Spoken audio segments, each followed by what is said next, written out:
যুক্তরাষ্ট্র বনাম ইরান যুদ্ধে বাস্তবে কি ঘটবে তা সম্পূর্ণরূপে নির্ভর করছে রাজনৈতিক সিদ্ধান্ত, জোটের অবস্থান এবং সামরিক হিসাব নিকাশের ওপর। তবে বর্তমান সামরিক সক্ষমতা ও কৌশলগত প্রবণতা দেখে কিছু সম্ভাব্যতা নিয়ে জোর আলোচনা চলছে আন্তর্জাতিক গণমাধ্যমগুলোতে। রাজনীতি বিশ্লেষকরা বলছেন, যদি যুক্তরাষ্ট্র ও ইরানের মধ্যে সরাসরি সংঘাত শুরু হয়, যুক্তরাষ্ট্র সম্ভবত আকাশ ও সমুদ্র ভিত্তিক শক্তি দিয়ে শুরু করবে। মার্কিন কৌশলের মূল ভিত্তি হতে পারে আকাশ নিয়ন্ত্রণ। এক্ষেত্রে ব্যবহৃত হতে পারে স্টেলথ যুদ্ধবিমান যেমন F-35, লাইটিং II এবং F-22 র্যাপটর। দূরপাল্লার বোমারু হিসেবে B-2 স্পিরিট ব্যবহার করা হতে পারে, যা গভীর ভূগর্ভস্থ স্থাপনাতেও আঘাত হানতে সক্ষম। সমুদ্র থেকে হামলার ক্ষেত্রে মার্কিন নৌবাহিনী টমাহক ক্রুজ মিসাইল ব্যবহার করতে পারে, যা শত শত কিলোমিটার দূর থেকে নির্ভুল আঘাত হানতে সক্ষম। এছাড়া পারস্য উপসাগরে বিমানবাহী রণতরী মোতায়েন করে বিমান হামলার সক্ষমতা বজায় রাখা যুক্তরাষ্ট্রের প্রচলিত কৌশল।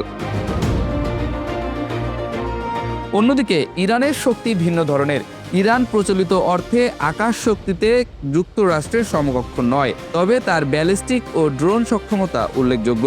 ইরান ব্যবহার করতে পারে শাহাব-3 বা ফাতা-110 সিরিজের ক্ষেপণাস্ত্র, যা উপসাগরীয় অঞ্চলে মার্কিন ঘাঁটি লক্ষ্য করে ছোড়া হতে পারে। এছাড়া শাহেদ-136 ড্রোন ঝাঁক আকারে ব্যবহার করে প্রতিরক্ষা ব্যবস্থাকে ব্যস্ত রাখার কৌশলও নেওয়া হতে পারে।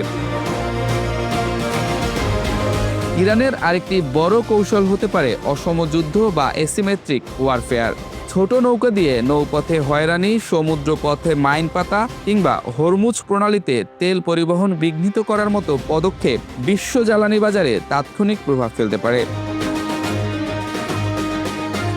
সবচেয়ে উদ্বেগের বিষয় ভুল সমীকরণ। আধুনিক যুদ্ধ কেবল বোমা ও মিসাইলের নয়, সাইবার আক্রমণও বড় ভূমিকা রাখতে পারে। যুক্তরাষ্ট্র ইরানের সামরিক যোগাযোগ ও বিদ্যুৎ গ্রিডে সাইবার আঘাত হানতে পারে, আবার ইরানও পাল্টা সাইবার হামলা চালাতে পারে মার্কিন অবকাঠামোয়।